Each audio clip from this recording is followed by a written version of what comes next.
பார்த்தியா பண்ண பார்த்தியா பேத்ததனமாக ஒரு வேலை இடுக்கியை கொண்டு உள்ள வச்சுட்டு வந்துட்டேன்.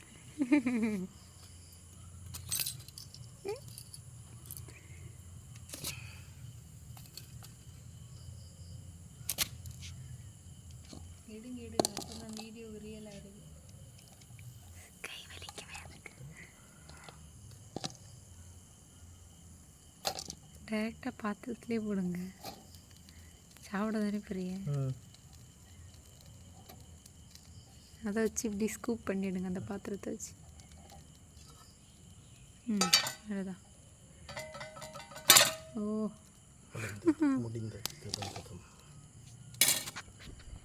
ஓகே. அண்ணி டேஸ்ட் ஓகே. என் மூஞ்சி வீடியோவில் வரது எனக்கு பிடிக்காது. டேஸ்ட் ரியாக்ஷன் எல்லாம் நீங்கள் அங்கே கொடுங்க அண்ணி. வாய் மட்டும் வேண்டாம் அங்கே கொடுங்க. நாங்கள் இன்றைக்கி நல்ல ஒரு பார்பிக்யூ சிக்கன் சாப்பிட்டோம், செஞ்சோம், நல்லா இருக்குது. நான் அதை சாப்பிட போகிறேன். மூஞ்சில் கறி மட்டும் இப்போ தான் கட் பண்ணி